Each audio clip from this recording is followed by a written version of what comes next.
hati yang qanaah, hati yang qanaah.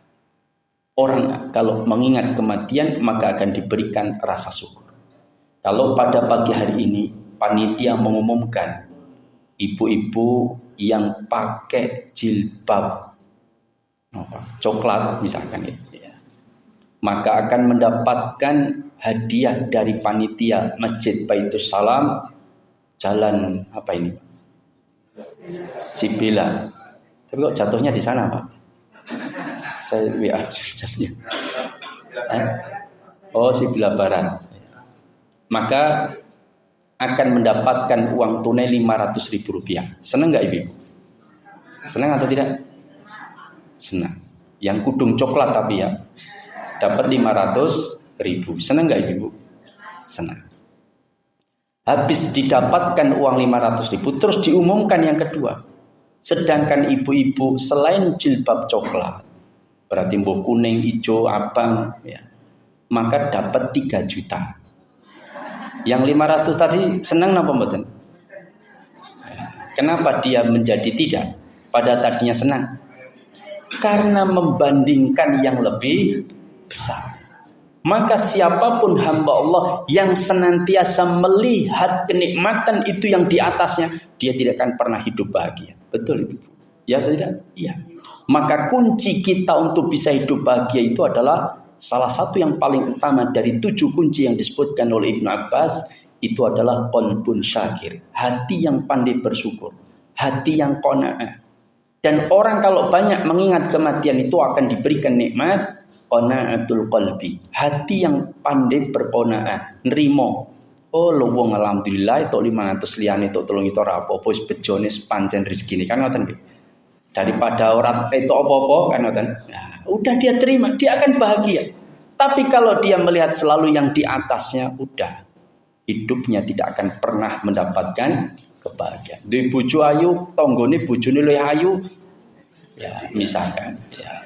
Rumangsa kalah saingan, udah hidupnya tidak akan pernah bahagia. Maka jadilah orang yang bahagia adalah orang yang pandai bersyukur kepada Allah. Itulah orang yang paling bahagia. Dan kata para ulama, seseorang itu ketika sudah memahami takdir Allah, tentang hakikat takdir Allah dan menerima takdir Allah dalam keadaan apapun, maka dia akan menjadi orang yang paling bahagia. Betul. Dan itulah orang yang akan mendapatkan surga Allah, karena dia telah mendapatkan surga dunia. Kenapa? Karena dalam keadaan apapun Allah ciptakan, Allah kondisikan dia terima dengan takdir Allah. Makanya Rasulullah SAW memberikan motivasi kepada kita supaya kita betul-betul menjadi seorang mukmin yang mampu bersikap yang terbaik dalam kondisi apapun Allah takdirkan. Makanya Rasulullah mengatakan ajaban li amril mukmin. Sungguh menakjubkan urusan seorang mukmin itu. Jika dia diberikan kenikmatan, kebaikan, dia bersyukur dan itu baik bagi dia. Dan jika dia diberikan musibah, bencana, urusan yang menyulitkan, maka dia bersabar dan itu pun baik baginya. Karena tidak ada keadaan apapun ketika disikapi dengan benar, maka itu menjadi kebaikan bagi orang tersebut. Keadaan apapun. Contoh, Rasulullah SAW mengatakan, jika Allah tabaraka wa ta'ala mencabut nyawa seorang yang itu sangat dia cintai oleh pasangan hidupnya misalkan, atau dalam riwayat disebutkan jika orang itu sabar dengan ujian yang Allah berikan dengan mencabut orang yang dia cintai, maka mencabut nyawa, maksudnya mencabut nyawa orang yang dia cintai dan dia bersabar di atasnya, maka tidak ada balasan baginya surga. Jika Allah tabaraka wa ta'ala menjadikan seseorang diambil kedua penglihatannya, artinya dibutakan oleh Allah, dan dia sabar terima dengan keadaan apa yang Allah buat pada dirinya, dia sabar, dia muhasabah pada dirinya, kemudian dia sabar atas apa yang Allah tentukan, maka baginya surga. Barang siapa dalam satu riwayat lain datang kepada Rasulullah seorang perempuan, ya Rasulullah, saya ini punya penyakit ayan, maka sembuhkan ya Rasulullah, doakan saya sembuh. Maka Rasulullah kemudian menyampaikan pada wanita ini, Bu, mau nggak aku berikan dua pilihan? Apa ya Rasulullah? Satu, engkau sabar dengan penyakit ayanmu, maka Allah jamin dirimu surga. Tapi kamu minta aku untuk berdoa kesembuhan atas dirimu, kuobati dan kudoakan sembuh. Tapi nggak ada jaminan surga. Pilih mana engkau wahai ibu? Kira-kira kalau diberikan pilihan sama panjenengan, jenengan pilih mana? Pilih duyayan jaminan surga atau pilih sembuh tapi nggak ada jaminan surga, Pak? Pilih mana?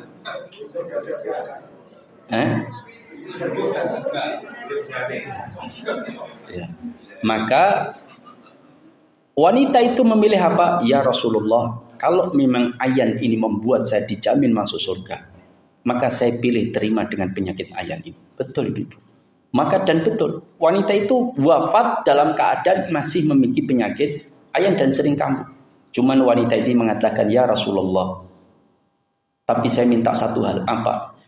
Ketika penyakit ayan saya kumat, tolong doakan jangan sampai aurat saya tersingkap. Karena orang penyakit ayan itu kan nggak sadar, Pak. Nah, maka Rasulullah pun berdoa atas untuk ibu tersebut.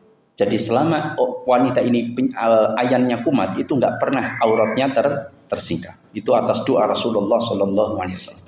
Dan dia sabar di atasnya, maka jaminan surga. Nah, maka jaminan dunia dan Allah, inilah kondisi keadaan yang disikapi dengan yang terbaik. Salah satunya adalah qanaatul qalbi, hati yang qanaah. Maka mengingat banyak kematian itu akan menjadikan kita memiliki hati yang qanaah, hati yang pandai bersyukur. Alah mas, omah makrung paling yo ditinggal kan lagi. Ya, maka yang terbaik adalah bagaimana kita mati-matian mencari harta digawa mulih. Ngene ngoten Ibu. Lah kalau kita merantau di Jakarta, cari duit banyak di sana, terus duitnya ditinggal di Jakarta, rugi napa mboten? Rugi napa mboten? Rugi. Maka cara yang terbaik adalah mendapatkan harta sebanyak-banyaknya dan dibawa pulang ke akhirat. Piye carane gawa mulih? Nah, sedekahkan. Itu caranya Mbak pulang. Maka jadilah orang kaya yang terbaik, yaitu orang kaya yang kedudukannya lebih baik daripada orang kaya yang mengeluarkan zakat, meskipun dia tidak pernah mengeluarkan zakat. Pengen apa bukan Ibu? Jadi orang kaya yang tidak mengeluarkan zakat, tapi kedudukannya lebih baik daripada orang kaya yang mengeluarkan zakat. Purun tahu caranya Ibu? Purun ya? Purun siap laksanakan? Insya Allah. Insya Allah itu apa deh Ibu? Ya. Tapi siap laksanakan. Gimana caranya kita menjadi orang kaya yang tidak pernah berzakat? Gimana caranya? Ada caranya. Ya, ini khusus jamaah sibila. Ya. Maka, tapi siap laksanakan? Siap Pak. Wah, siap Pak. Misalkan jenengan dapat duit yang telah mencapai nisab. Kan zakat itu ada aturan, yaitu mencapai nisab dan berlalu 1 tahun. Ini untuk zakat emas dan perak atau yang semisal seperti uang. Kalau jenengan punya duit 30 juta, mengambil pendapat ulama nisabnya pakai emas, sudah wajib zakat atau belum? Belum, karena belum mencapai nisab. Emas itu zakatnya 85 gram. Kalau jenengan mengambil pendapat uang dikiaskan dengan emas, maka berarti mengambil nisabnya emas 85 gram.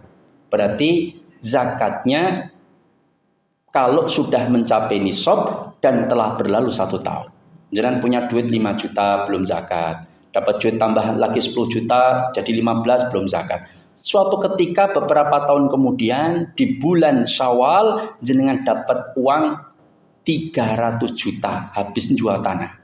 Sama tabungannya 15 berarti 315 juta. Dikumpulkan saat itu mencapai nisab di atas 85 gram atau 85 juta jika 1 gram 1 juta. Maka jenengan harus menghitung haulnya. Paham? Dalam mazhab Syafi'i boleh mendahulukan. Artinya menyegerakan sebelum haul. Tapi dalam mazhab Maliki tetap wajib harus haulnya dihitung. Kalau dia keluarkan sebelum haul, maka dia dianggap tidak mengeluarkan zakat. Itu sebagai sedekah mustahabah, bukan sebagai zakat. Tapi kalau dia keluarkan setelah haul selesai sempurna, baru disebut zakat. Tapi kalau dalam mazhab Syafi'i boleh dikeluarkan zakat, disegerakan meskipun belum mencapai haul, asalkan sudah mencapai nisab. Paham? Jadi sudah mencapai nisab, boleh disegerakan, tapi tetap nanti dihitung haulnya. Setelah haul, zakatnya berapa, yang sudah dikeluarkan disegerakan tadi berapa, untuk mengurangi. Kalau ternyata kurang, ditambah. Kalau kelebihan, ya alhamdulillah, berarti sudah aman zakatnya selesai. Ini madhab, sebagian madhab Syafi'i. Nah, sekarang ketika jenengan dapat duit 315 juta di bulan Syawal, maka harus dihitung haulnya. Kapan wajib mengeluarkan zakat? Ketika nanti di bulan Syawal tahun depan duit jenengan itu masih mencapai nisab. Paham? Kalau tiba nisab ya tidak. Nah, supaya tidak kena zakat. Paham ya? Supados tidak kena zakat, wonten cara. Ini halal nih ibu cara. Bukan ngakali, bukan. Ya. Tapi supados tidak kena zakat. Ya. Gimana caranya? Uang 315 juta tadi silahkan dibagi berapapun, ya supaya gampangnya dibagi 3. Ya. 115, 150 juta. 165, 150 juta. Berarti total berapa? 315. Dibagi 3 saja, 165, 100 juta sama 50 juta. Berarti ada berapa? 3. Totalnya 315 ya. Total 315. 165 juta, 100 juta dan 50 juta. Paham? Nah, supaya tidak kena zakat.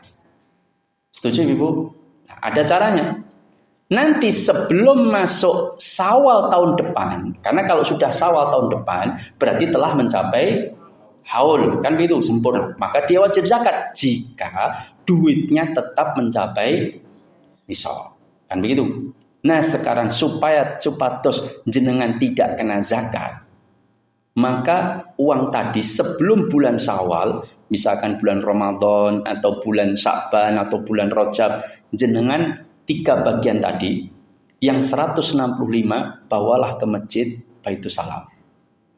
Siap? Sumbangkan. Jebret, kan ngoten nggih?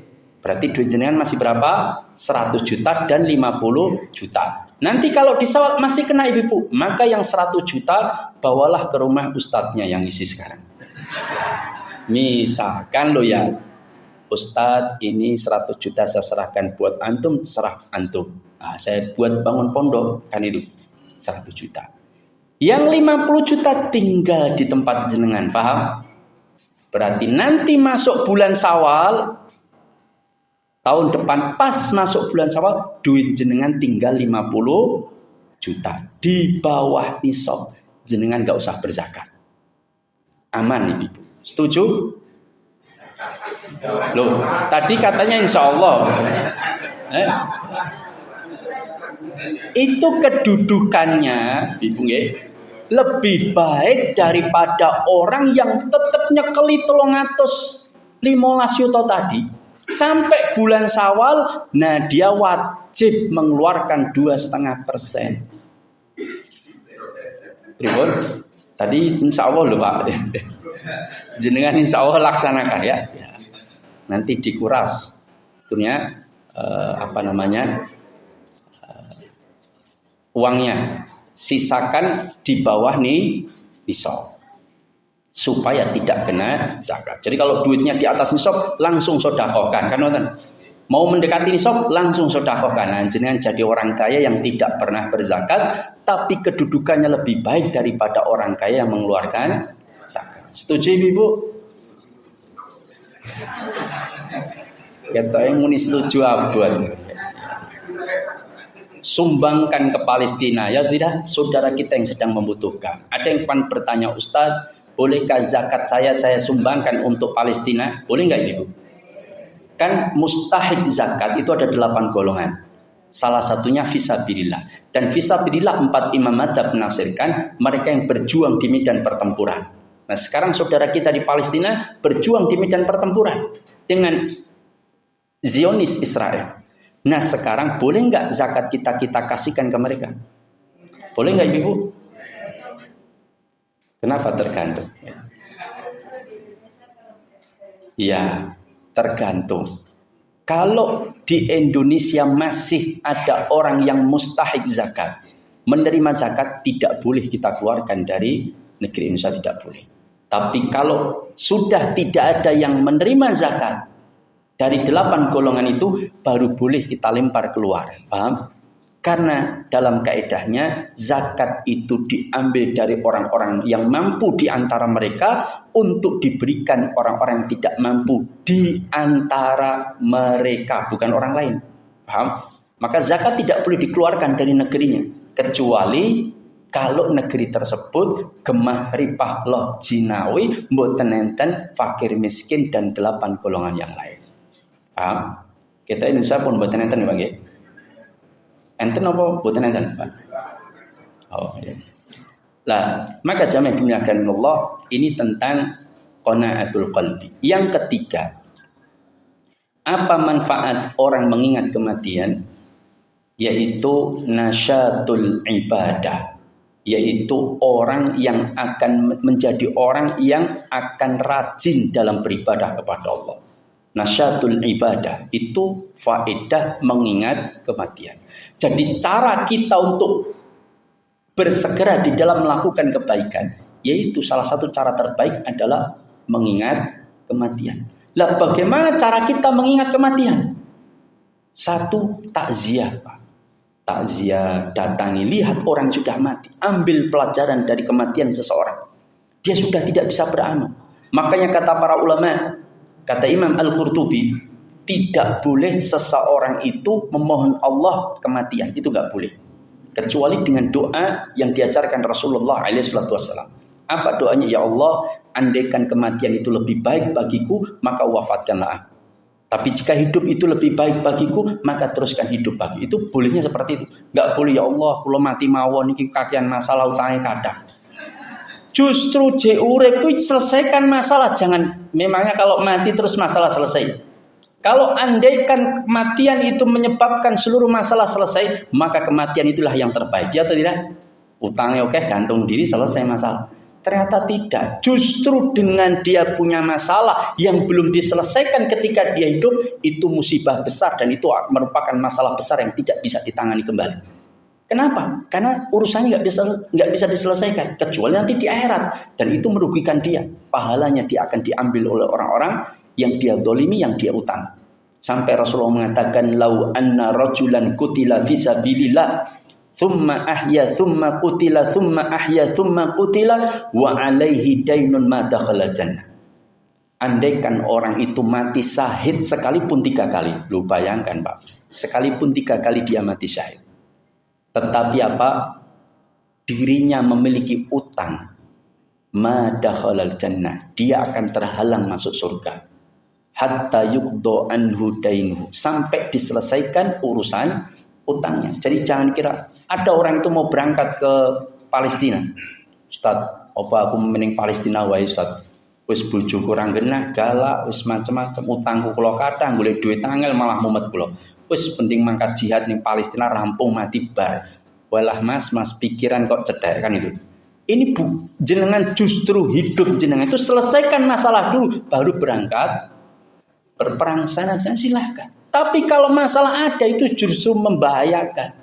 Jangan meninggalkan utang ketika jenengan mati. Maka kalau bisa utang itu aman. Jadi kita suwayah mati, utang kita terselesaikan. Misalkan utang aman itu ya dengan jaminan, Pak. Jaminannya bisa untuk bayar, itu aman. Kalau enggak ya enggak usah bikin utang. Kita kan suka bikin paguyuban utang piutang. Meskipun boleh, tapi suka bikin paguyuban utang. Napa Ibu-ibu? Napa? Arisan. Ini nonton ya. Arisan itu paguyuban utang piutang. Ya nonton. Hukumnya gimana arisan? Boleh, tapi nggak dianjurkan kalau tidak ada kebutuhan. Kalau ada kebutuhan silahkan. Tapi kalau nggak ada lebih baik nggak usah. Ini pendapat yang sah. Tetapi secara hukumnya boleh. Selama tidak ada unsur yang haram ya. Tetapi kalau nggak ada kebutuhan lebih baik nggak usah, karena utang itu membahayakan. Maka kata para ulama, salah satu Imam Al-Qurtubi mengatakan, hidup itu adalah kenikmatan yang sangat besar. Hidup itu kenikmatan yang sangat besar. Makanya kata Rasulullah, nikmatani maghbunun fihima katsirun minan nas, as-sihhatu wal faragh. Dua nikmat, yang dua nikmat ini kebanyakan manusia rugi di atasnya, di atas dua nikmat itu. Apa ya Rasulullah? Yaitu as-sihhatu wal faragh. Nikmat sehat dan nikmat al-faragh, kesempatan atau hidup. Maka tanyalah kepada orang-orang yang sudah meninggal. Rasulullah itu ketika lewat di satu makbarah, di satu kuburan, itu tiba-tiba Rasulullah berhenti. Lalu Rasulullah menyampaikan para sahabat, ketahuilah oleh kalian, penghuni kubur ini itu memohon kepada Allah Tabaraka wa Ta'ala yang permohonan dan keinginannya lebih besar dari keinginan kalian mencari dunia. Apa yang dia inginkan orang yang sudah mati ini? Dia memohon kepada Allah diberikan kesempatan sebentar saja untuk bisa sholat 2 rakaat. Karena betapa besar pahala sholat 2 rakaat. Entah sunnah apalagi yang wajib. Itu sampai seperti itu. Makanya jangan sampai sia-siakan waktu yang kita miliki. Maka kalau sudah sepuh itu sudah wayahnya eling kan gitu kan? Ya. Sepuh itu asepe ampuh. Artinya dia harus banyak eling. Maka orang yang sudah menginjak usia 40 ke atas atau 50 ke atas, itu hendaknya dia banyak beristighfar, banyak bertaubat, banyak bermuhasabah. Selama ini waktunya digunakan untuk apa? Jangan sampai wes sepuh kakian TikTokan ya. Instagram, WA, apalagi ya, apa yang lain. Kalau WA-an boleh lah. WA-an itu justru dianjurkan. Apa WA? Wawasan Al-Qur'an. Sanes WhatsApp itu ya. Wawasan Al-Qur'an itu dianjurkan. Maka ini yang perlu diperbanyak. Maka usia sepuh itu sudah. Jangan banyak mikir dunia, tapi yang dikejar sudah akhiratnya. Banyak beristighfar dan bertaubat, itu yang pertama dilakukan oleh orang-orang yang sudah menginjak usia 50 ke atas. Yang kedua Pak, kata para ulama, kalau sudah usia kesepuhan itu, maka apa yang kedua? Tadi banyak bertaubat, banyak istighfar, muhasabah. Waktu yang kita miliki itu digunakan untuk kebaikan atau hal yang sia-sia. Sudah, kita itu banyak melakukan aktivitas yang sia-sia gitu, teman-teman. Ngobrol, kongko-kongko, ngerasani, itu malah maksiat ya. Nah kemudian macam-macam, sudah. Hal-hal yang tidak mendatangkan pahala sudah tinggalkan. Itu kalau sudah sepuh begitu. Yang ketiga, pastikan diri kita, kata para ulama, kalau sudah usia kesepuhan, memiliki amal yang istiqomah kita sampai hari ini. Ustadz, kalau dulu kita belum punya amal istiqomah, mulai saat ini bisa nggak? Bisa. Karena itu dimulai kapanpun. Yang penting sejak mulai kita istiqomah. Apapun amal itu yang penting istiqomah. Mau puasa 3 hari setiap bulan, mau di awal, di tengah, di akhir boleh. Mau puasa, tapi yang sunnah ya. Kalau wajib jelas harus istiqomah. Ini yang sunnah. Amal soleh sunnah yang istiqomah. Mau sedekah setiap hari 100.000, sebulan 3 juta. Atau sehari 1 juta juga boleh, sebulan 30 juta misalkan. Silakan, yang penting istiqomah meskipun kecil tapi istiqomah. Karena ahabbul a'mali ilallahi adwamuha wa in qalla. Amal yang paling dicintai oleh Allah itu yang istiqomah meskipun itu kecil. Jenengan sholat tahajud 39 rakaat, gini kan? Dari jam 9 sampai menjelang subuh. Ada yang sering? Betul ya? Oh betul tahu. Misalkan, tapi bar niku pisan tok, habis itu kapok ora salat, jarang melakukannya, itu masih kalah dengan jenengan sholat witir 1 rakaat sebelum tidur tapi dilakukan setiap malam. Atau ketika bangun di sepertiga malam terakhir, witir 1 rakaat atau 3 rakaat atau 7 rakaat atau 9 rakaat silakan. Yang penting witir. Syukur ya tahajud dan witir. Kalau Rasulullah itu setiap malam tahajudnya 11 rakaat plus 2 rakaat pembuka, berarti 13 ya. Tapi tahajud dan witirnya itu 11 rakaat. Tapi kalau lebih dari itu boleh nggak Ustaz? Boleh, ijma jumhur ulama, boleh. Karena sahabat juga melakukan 39 rakaat, ada yang 23 rakaat, tidak ada masalah ya. Tapi kalau Rasulullah sendiri memang 11. Karena 11-nya Rasulullah mulai ba'da isya, agak malam dikit, sampai menjelang subuh. Itu 11 rakaat. 1 rakaat surah Al-Baqarah plus Al-Maidah. Rakaat kedua surat berikutnya. Ngoten iki nggih. Jenengan nggih ngoten nggih. Mboten. Nah, maka ini tentang bagaimana orang itu kalau sudah usia kesepuhan diharapkan memiliki amal yang istiqomah. Kenapa? Karena kita tidak tahu kita itu punya kemampuan sampai kapan. Bisa jadi kita sering puasa sunnah, yaitu Senin Kemis. Tapi setelah umur 70 atau umur 60, kita sudah tidak punya kemampuan lagi karena mungkin perutnya ada sakit mah atau sakit asam lambung sehingga tidak boleh, ada perut kosong sehingga dia harus minum obat setiap pagi, sehari 4 kali, pagi, siang, sore, malam. Maka dia meninggalkan. Tapi sebelumnya dia sudah istiqomah, maka selama dia sakit, pada dia punya keinginan untuk melakukan amal soleh. Selama sakit umur 60 sampai umur 75, 15 tahun, dia nggak meninggalkan puasa itu yang sebelumnya sudah istiqomah. Tapi dia punya keinginan, tapi tidak punya kemampuan. Maka Allah akan tetap tulis selama 15 tahun itu, sampai dia wafat, dianggap tetap melakukan puasa Senin Kemis. Apa enggak enak? Asalkan dengan syarat istiqomah dan dia tinggalkan karena ada udzur syar'i, bukan karena malas, karena sakit misalkan. Idza maradul abdu aw safara kutiba lahu mithlu ma kana ya'malu muqiman sahihan, kata Rasulullah.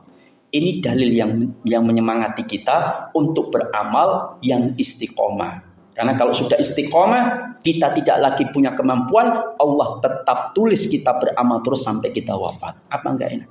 Maka milikilah amal soleh sunnah yang istiqomah, yang ini bisa jadikan kita pegangan untuk mendapatkan rahmat Allah, yang dengan rahmat Allah kita akan dibebaskan dari api neraka dan dimasukkan ke dalam surganipun Allah Subhanahu wa taala. Nah, maka oleh karena itulah jamaah dimuliakan Allah, inilah bagaimana seseorang itu bisa bersegera melakukan kebaikan. Satu, harus memahami bahwa umur kita itu terbatas dan kita tidak tahu kapan akan berakhir. Itu yang pertama. Yang kedua, memperbanyak mengingat kematian. Yang ketiga, manfaat melakukan amal yang istiqomah. Kita akan bersemangat di dalam beramal soleh. Yang keempat, apa yang dilakukan supaya kita melakukan banyak kebaikan, yaitu kita memahami pahala yang Allah janjikan ketika kita melakukan suatu amalan. Itu pelajarilah. Dan yang kelima, bagaimana kita memahami tentang hakikat surga. Maka insya Allah semangat kita akan berkobar untuk melakukan kebaikan dan segera mungkin. Kalau 5 perkara ini kita lakukan. Kenapa? Orang kalau misalkan pengajian pagi ini diumumkan, ibu-ibu pengajian di Masjid Baitus Salam di Sebela ini nanti punya kesempatan dapat 1 unit motor NMAX misalkan. Terus NMAX yang kalih dipampang di depan, disediakan. Kenapa harus ada 2? Karena 1 untuk diundi untuk jamaah, yang 1 langsung diberikan untuk ustadznya yang isi. Misalkan, ya. Misalkan ibu nggih, jenenge contoh ibu nggih. Ya. Misalkan. Maka kira-kira yang datang penuh napa mboten? Penuh. Tadi saya itu mau ngajak dolan seseorang ya. Saya ajak silaturahim ke satu tempat. Wah, aku ra iso. Soale alma materku mengadakan acara besar, hadiah umroh jalan sehat, hadiah umroh sepeda motor, kulkas, kipas angin banyak Pak. Dan itu hadiahnya banyak. Karena dia termasuk dosen di UMS ya. UMS sekarang sedang milad. Itu sedang jalan sehat pagi ini hadiah umroh ya. Umroh, sepeda motor banyak, kemudian sepeda Honda lebih banyak, macam-macam. Jadi semangat. Kenapa semangat? Padahal tahu jalan sehat ya. Kenapa dia semangat? Karena ada hadiahnya ya tidak. Nah, maka ya Rasulullah mengatakan, andaikan orang itu tahu bagaimana keutamaan soft yang paling depan bagi laki-laki, kalau perempuan yang soft yang paling belakang, kalau tidak ada satar, satar itu penutup. Tapi kalau ada penutup, perempuan tetap yang paling utama yang terdepan, yang mendekati satar. Tapi kalau terbuka begini, misalkan nggak ada penutup antara laki-laki dan perempuan, maka soft yang terbaik bagi perempuan itu yang paling belakang. Tapi kalau yang laki-laki yang paling depan. Tapi kalau sudah ditutup atau terpisah, tertutup nggak kelihatan wajah ibu-ibu daripada pandangan laki-laki, maka soft yang terbaik adalah yang paling depan yang mendekati satar, itu yang terbaik.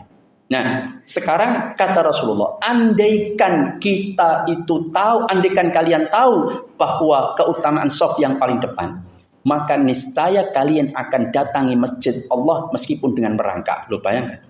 Coba kalau ada pengumuman pemerintah Kota Solo memberikan tunjangan kepada setiap warga yang gajinya di bawah 5 juta, uang tunai tiap bulan 10 juta rupiah. Dan hal ini tidak bisa diwakilkan dan hanya diberikan jatah sampai tanggal 15. Kira-kira sing setruk ning omah mangkat nang mboten niku. Mangkat nang mboten. Mangkat. Wis tandu nggo tandur apa nyewa ambulan cek cucuk kan gitu kan. Nah, ya atau tidak? Karena nggak bisa diwakilkan, harus cap jempol kan gitu. Dia akan datang itu kenapa? Karena dapat 15 juta. Tapi kalau kita datang soft awal itu kadang-kadang nggak semangat, malah kadang-kadang bapak-bapak kalau ada soft yang kosong depan, malah yang belakang monggo jenengan maju. Ah, ini ngawur, paham? Seharusnya dia yang maju untuk menutupi soft tersebut. Itu rebutan. Jangan malah monggo jenengan Pak maju. Wah, ini salah besar. Makanya kalau durung dereng gada bojo nggak usah nyarikan bojo wong. Paham? Seharusnya dia sendiri yang mencari istri. Paham gitu, Mboten? Karena ini sunnah, gitu, Mboten, Pak? Wong kowe rung di bojo goleke uang kan itu kan. Nah, maka dahulukan diri ibadah itu, dahulukan diri sendiri baru orang lain. Maka nggak bisa orang badalkan umroh yang sudah meninggal dibadalkan sedangkan dirinya sendiri belum haji, itu nggak bisa. Belum umroh atau haji itu nggak bisa. Dia harus umroh dulu atau haji baru bisa membadalkan haji atau umroh, itu syaratnya. Karena ibadah didahulukan dirinya baru orang lain. Sampai ulama begini, mana yang lebih utama? Saya punya duit. Saya sudah umroh 5 kali. Terus saya punya duit lagi. Mana yang lebih utama? Saya umroh lagi atau saya umrohkan takmir masjid misalnya yang nggak mampu. Itu para ulama mayoritas, meskipun hilaf. Tapi mayoritas mengatakan saya umroh lagi. Itu lebih utama daripada saya umrohkan orang. Sampai seperti itu kata para ulama. Karena ini masalah ibadah. Dahulukan diri sendiri baru orang lain. Tapi yang lebih utama lagi, saya umroh beserta takmir tak biayai. Nah, itu yang paling baik. Ya, nonton. Nah, itu yang paling baik. Nah, ini tentang bagaimana ibadah. Maka semangat diri kita untuk lebih dahulu. Sampai jam berapa ini, Pak? Sak-saknya, ya. Manut ya. Karena kalau sampai jam 8 itu lebihan. Karena mulainya tadi juga 7:30 kurang. Ya. Saya itu banyak pertanyaan yang masuk ke saya. Ya. Karena berkaitan dengan fatwa yang dikeluarkan oleh MUI baru saja. Ya, nonton Pak. Ya. MUI mengeluarkan fatwa, Majelis Ulama Indonesia kita mengeluarkan fatwa hukumnya haram, kan begitu kan? Membeli produk-produk yang membantu perusahaan itu agresi Zionis Yahudi terhadap Palestina. Itu hukumnya haram. Itu sampai ditanya, kok bisa haram itu dari sisi mana, Ustaz? Kan boleh kita bermuamalah dengan orang-orang non-muslim sekalipun. Oh, kita juga beli, kita enggak infak ke Israel kan enggak, kita kan beli produk sebuah perusahaan. Ada yang takut juga, Ustaz, telepon saya, Ustaz, saya bacot tuku produk itu saat tengomah galonan akuane kadah misalnya. Niku nopo kula gua karena sudah difatwakan haram kan gitu kan. Itu sampai yang enggak paham dibuangi, Ibu, betul. Nah, ini enggak tepat. Maka kita sampaikan secara lebih rincinya, meskipun singkat, saya nggak panjang-panjang. Pertama, dalam Islam itu haram itu tidak hanya pada perbuatannya, tetapi pada pendukungan atas perbuatan tersebut. Itu juga tidak boleh. Makanya dalam Al-Quran disebutkan, ta'awanu 'alal birri wat taqwa wa la ta'awanu 'alal itsmi wal 'udwan. saling tolong menolonglah kalian dalam ketakwaan dan kebaikan, dan jangan tolong menolong dalam perbuatan dosa dan pelanggaran. Ya atau tidak? Ya. Maka Islam itu membuka selebar-lebarnya perbuatan baik. Dengan apa? Memberikan balasan kepada orang yang terlibat. Sama seperti orang yang melakukan. Maka datang pernah kepada Rasulullah, ya Rasulullah, saya nggak kuat jalan kaki, saya butuh goncengan ya Rasulullah. Maka Rasulullah mau mencarikan, tiba-tiba ada seorang sahabat, ya Rasulullah, biar saya tunjukkan dia yang orang yang bisa menggoncengkan dia untuk safar kita ini. Maka Rasulullah mempersilahkan, silahkan. Maka orang itu menunjukkan, itu loh si Bapak Fulan, dia punya tumpangan yang bisa kamu naik di atasnya. Akhirnya dia naik. Setelah naik, dia berjalan perjalanan, Rasulullah menyampaikan, man dalla ala khairin falahu mithlu ajri fa'ilihi. Barang siapa yang menunjukkan satu kebaikan, maka baginya pahala seperti orang yang melakukannya. Yang menunjukkan tadi, itu loh sing jenengan pengen saged goncengke Bapak Fulan. Lalu yang goncengan siapa? Dia atau si Fulan? Si Fulan. Dia nggak gonceng, dia cuma nunjukkan mawon, Pak. Tapi pahala yang dia dapatkan sama dengan yang goncengkan. Oh, perapinan, Pak. Kenapa? Karena dia terlibat, bantu. Jenengan datang ke sini, misalkan, andaikan pahala datang ke sini itu 1 qiraat, maka semua yang datang dapat pahala 1 qiraat. Tapi panitia yang ngadakan, Pak, yang menunjukkan, yang keluar-keluar, yang undang ustadz, yang sibuk menyiapkan tempat, mereka datang dapat pahala 1 qiraat. Plus jenengan kalau ini ada 100 orang, berarti mereka dapat 101 qiraat, Pak. Loh, itu nikmatnya jadi panitia, Pak. Meskipun harus deg-degan bareng. Ustadznya rata-rata. Semakin deg-degan panitia, semakin pahalanya kathah, Pak. Betul loh ya. Ini ngeyem-ngeyem panitia, Pak. Betul. Karena semakin sulit yang dihadapi seorang hamba, itu semakin besar pahala yang Allah berikan. Ada orang datang pengajian, dipethuk koncone, kemudian naik kendaraan dia, turun, enak mangkat mulai digoncengke, dapat pahala. Tapi sing datang dari jauh, bani gembos barang bocor, nunggoni jik mangkat sisanya itu tidak. Terus kudanan serapopo mangkat sampai dia sana duduk, itu pahalanya dengan yang duduk digoncengke naik mobil itu beda, Pak. Paham? Maka semakin berat upaya yang dilakukan, itu semakin besar pahala. Makanya dulu Rasulullah menganjurkan, jangan kalian pindah rumah untuk mendekati Masjid Nabawi kalau memang rumah kalian sudah jauh. Kenapa? Karena setiap langkah kalian itu dihitung oleh Allah. Jadi umai semakin dekat, langkahnya semakin sidik, kan teman-teman? Umai semakin atuh, langkahnya semakin banyak, dosa digugurkannya semakin banyak, pahala yang didapatkan juga semakin banyak dari langkahnya, Pak. Nah, maka bukan berarti nek ngono omahe pindah ngadoyo masjid ya enggak, tergantung ya. Kalau ternyata omahe adoh atau mangkat itu malah masalah, Pak. Nah, itu lebih baik mendekati masjid gen ringan mangkat. Wong cedhake kadang ora mangkat, Pak nggih. Lah nggih. Lah maka jamaah dimuliakan Allah, ini tentang bagaimana kebaikan itu siapapun yang terlibat dapat pahala. Saya misalkan, Pak, niki ada pondok pesantren dibangun belum selesai, barangkali ada yang menyumbang. Ada yang datang nyumbang 50 juta. Saya yang menunjukkan, saya ikut dapat pahala seperti dia menyumbang. Kenapa enggak enak, Pak? Makanya Allah membalas orang-orang yang menunjukkan kebaikan. Tapi dosa sama, Pak. Orang yang berbuat terlibat dalam perbuatan dosa, itu juga ikut menanggung dosa itu. Makanya Rasulullah mengatakan lu'innatul khamru 'alal asyrah. Khamr itu dilaknat oleh Allah pada 10 perkara. Apa 10 perkara itu? Yang memerasnya anggurnya. Khamrnya itu sendiri, yang minta diperaskan, yang menjualnya, yang membelinya, yang mengantarkannya, yang minta diantarkan, yang meminumnya, yang menuangkan air khamr ke dalam gelas, dan istri anaknya yang menikmati hasil penjualan khamr suaminya, itu 10-nya dilaknat semuanya oleh Allah. Paham? Ya. Maka dibuatlah kaidah oleh para ulama, ma'adda ilal haram fahuwa haram. Apapun tindakan kita yang menyebabkan terjadinya perbuatan haram, maka hukuman perbuatan kita adalah haram. Maka tepat MUI mengeluarkan fatwa haram, karena diketahui dengan jelas oleh MUI, oleh penelitian mereka dan para ulama yang lain internasional, bahwa perusahaan-perusahaan itu termasuk penyumbang atau pemilik sahamnya adalah Israel. Ya, maka tidak boleh kita membantu mereka karena dana yang mereka dapatkan itu untuk membantai, membiayai peperangan terhadap saudara kita di Palestina. Maka hukumnya haram. Itu letaknya, bukan barangnya haram, paham? Maka jangan kita membelinya supaya kita tidak ikut membantu mereka mendolimi saudara kita di Palestina. Itu sebabnya MUI mengeluarkan fatwa haram.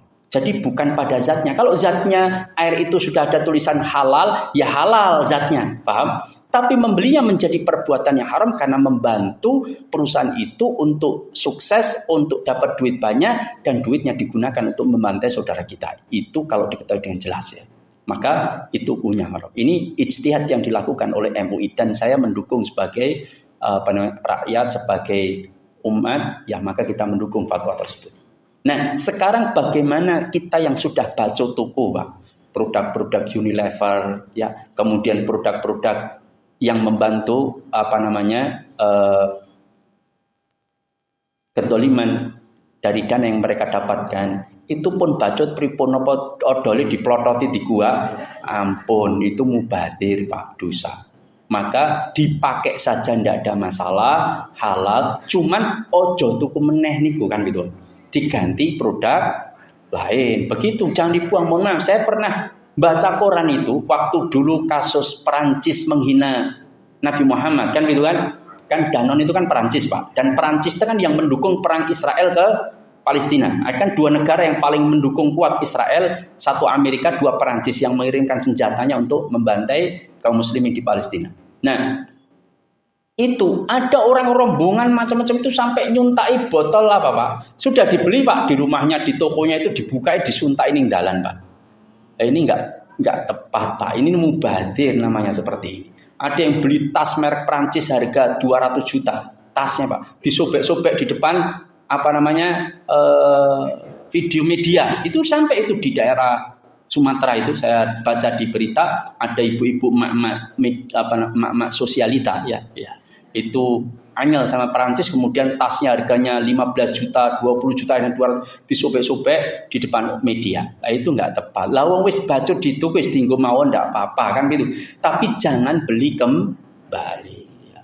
Kalau mengkhawatirkan mereka pada ikut ya ditetel itu mereknya sudah ditetel supaya tidak menjadikan orang-orang ikut-ikut beli barang tersebut. Sudah selesai ditetel saja. Kalau kita budget punya produk itu ya ditetel mereknya sudah kasihkan orang atau dijual tanpa merek kan gitu. Sudah selesai. Atau kalau enggak ya kita konsumsi sendiri. Tapi habis itu tidak boleh kulaan lagi dan tidak boleh membeli produk itu kembali.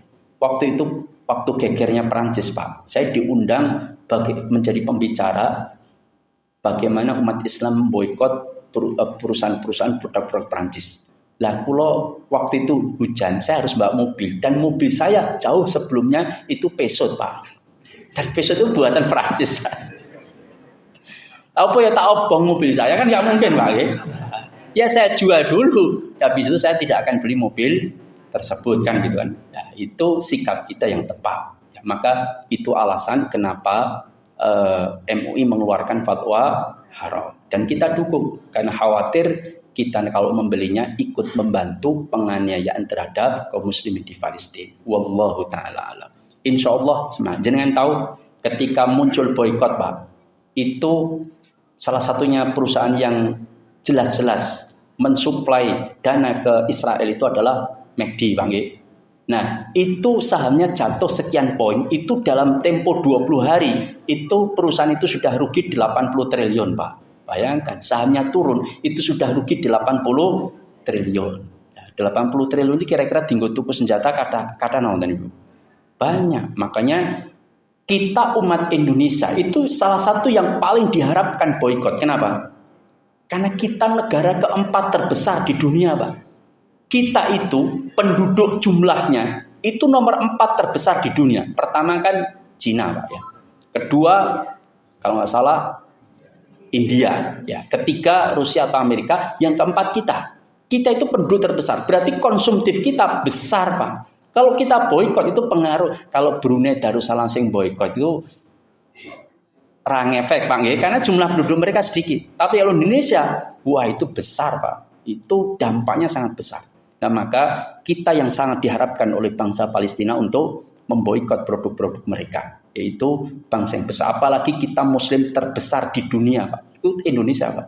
Indonesia itu negara paling luas nomor 4 secara teritorial, termasuk wilayah tengah-tengah lautnya itu diukur, itu negara terbesar terluas nomor 4. Penduduknya terbesar juga nomor 4. Tapi kalau jumlah muslimnya terbesar di dunia, Pak, itu Indonesia.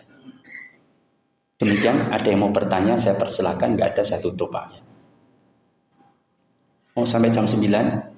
Enggak, jagong, Pak. Ya. Ada pertanyaan baik topik maupun di luar topik, Pak? Ada? Ada suaranya? Enggak ada? Oh, enggak ada ya. Saya pikir ada suara. Cukup nopo lanjut menika? Manut kula nggih. Saya mau lanjutkan nanti diprotes, mau berhenti juga takut diprotes.